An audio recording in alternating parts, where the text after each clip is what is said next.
A walrus named Benjamin Cransworth once wandered the shorelines, all alone, murmuring limericks and lopsided sonnets in a most merry tone. I dream, he recited, of a cute little louse and cute little flea, who prance through a garden as happy as a pair of bugs can be. It was a time of waistcoats and tea by the sea, of motor cars humming quite properly. The world turned with manners, with moonlight, with rhyme, in a slow Edwardian pocket of time.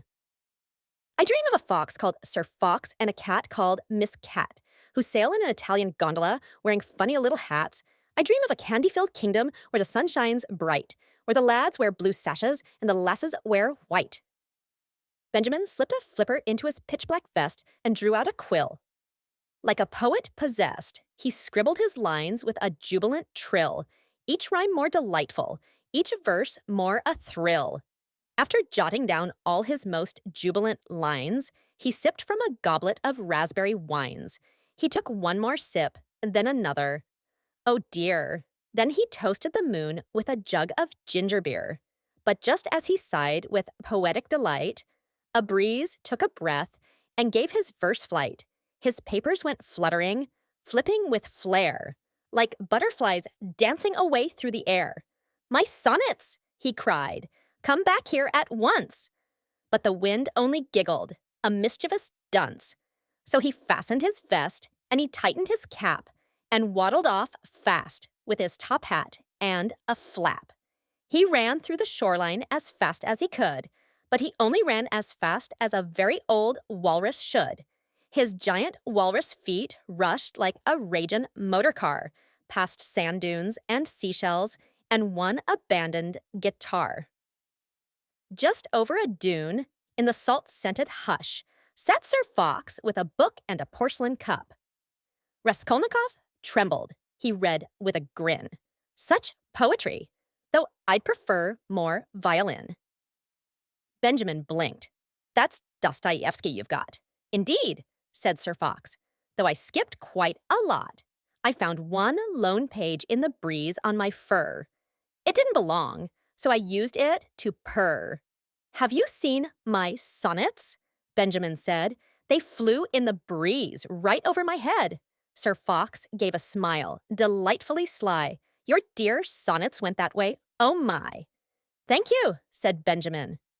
"My lord, you're too kind. The sonnets you spotted were surely from mine." He tipped his fine hat with a grateful little cough, then dashed down the shoreline, flippers flapping right off. Old Benjamin ran through the scorching sandland, clutching his cigar and his hat in each hand. He raced like a motor car chased by a bee, till he spotted a louse and a flea by the sea. The flea wore a monocle perched on his pointy nose and read from a book in the fanciest pose. "Washington Irving," he cried, "so gripping, so bold. Though I wish there were more fleas in Sleepy Hollow told." The louse, a noblewoman, proud and quite vain, declared, "Read my verse, that old Irving is so plain." She fanned with a napkin and struck a fine pose, while the flea rolled his eyes and adjusted his prose. "I'm dreadfully sorry for interrupting," he said, "but my sonnets flew right over my head." The louse gave a nod, and the flea gave one, too. They flew that way as fast as a bee on the dew. "Thank you," said Benjamin, tipping his hat.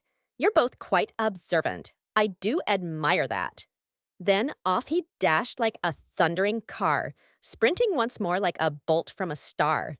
He stumbled upon a small crowd in the sand, with novels like flags in each tiny hand. They read The Wind in the Willows with laughter and cheer, while Miss Sun smiled softly and hovered quite near. They read of dear Ratty and Mr. Toad in his boat, of Mole's little burrow and Badger's old coat, reciting the tales of the riverbank gang as the pages all fluttered and seagulls sang. "Pardon me," said Benjamin, brushing his brow. "Have you seen my sonnet? I lost it just now." It flew through the air like a kite in a spin. It might have been tucked in a book or blown in. They flew that away, a brown-eyed boy said. Your sonnets flew past, right over my head. Thank you, my dear lad, Benjamin said with a nod, then dashed off so fast that his hat gave a bob. Then under an elm, where the wildflowers grew green, sat a girl in a ribbon and dress of fur sheen. Her hair was copper red, tied in a long braid. She looked like a fairy tale young woodland maid. She was Clara Farewell, just 13 years in age, with calm in her eyes and a book like a sage. She was reading a tale of a most comic swan and laughed so hard that her bench was gone. She toppled and tumbled, then sat up with grace, a giggle still dancing all over her face. Then fluttering down like a whisper or sigh, a page did a pirouette out of the sky. It landed right there by Clara's small shoe, with ink still fresh and the breeze drifting through. She picked it up gently and gave it a look, then read it aloud like a line from her book. "Oh, this is lovely," she said with a grin. "Are you the poet who dreamed this all in?" "Indeed," said the walrus, his cheeks turning red. "Those are my verses." The wind kindly spreaded. Clara stood up and offered it back, with a curtsy so graceful it gave him no lack. Then Clara said, "Would you read me the rest?" And Benjamin puffed up his blubbery chest. He opened his journal, and under the tree they read sonnets till stars danced over the sea, and the wind, having played all the tricks it could play, curled up in the grass and just breezed away.